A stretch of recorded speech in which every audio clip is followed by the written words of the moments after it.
The word is out right now that federal officials are asking private groups if they want to build a second layer of border wall along the 40 miles of the U.S.-Mexico border near Tucson.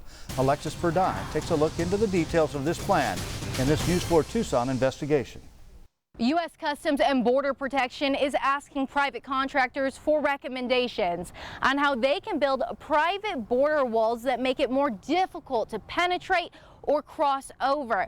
But some southern Arizonans say they don't want private companies coming into their communities and building the barriers. It's a hotly contested proposal.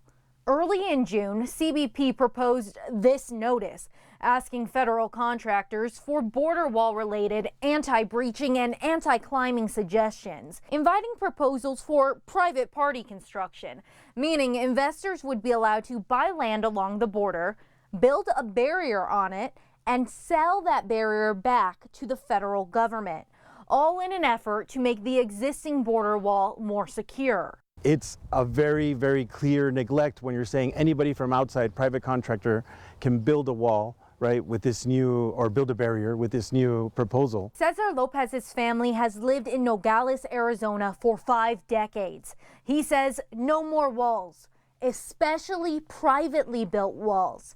He says doing so allows private companies to make private choices that the public must live with. CBP officials say private contractors still have to follow federal regulations. Although in February, the Department of Homeland Security waived federal contracting laws and regulations for the construction of border barriers in 11 counties across New Mexico, Texas, California, and Arizona, including Santa Cruz County. Walls have never really solved the problem. Santa Cruz County Sheriff Tony Estrada says additional border walls may slow people down, but drug and human smuggling problems exist with or without them, as criminals always find other ways to get their loads across. DHS clearly disagrees, citing the need to immediately prevent unlawful entry into the U.S. as reason for waiving laws and regulations delaying barrier construction.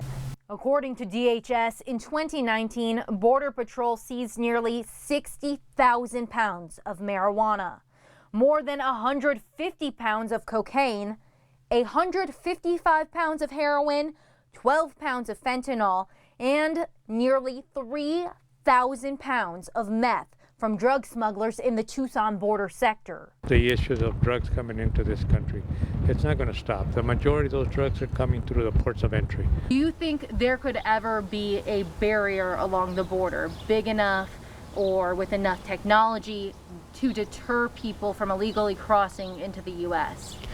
No, I don't think you could make a barrier big enough. What's not addressed is the root causes of migration. Border rancher John Ladd supports publicly built barriers.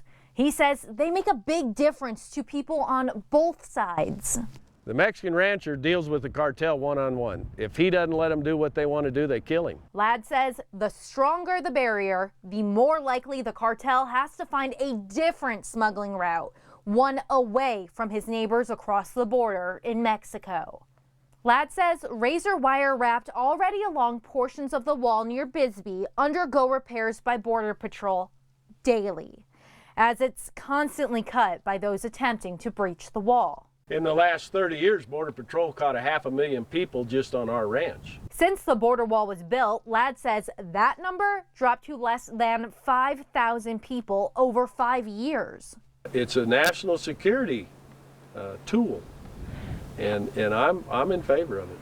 But he does not want private companies building the new barriers to sell back to the feds.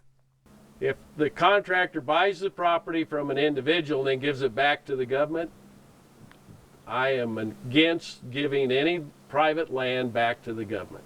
CBP says it will not know the types of barriers proposed by contractors until responses are received and evaluated. Responses were due on June 12th and are now undergoing evaluation. Until that process is complete, there's no telling what the barriers could look like or how many more people they would be able to stop from illegally entering the U.S. So we reached out to U.S. Customs and Border Protection asking how many times walls like this one are breached. A spokesperson says they can't give out that information because it's operationally sensitive. Investigating for you, Alexis Burdine, News 4 Tucson.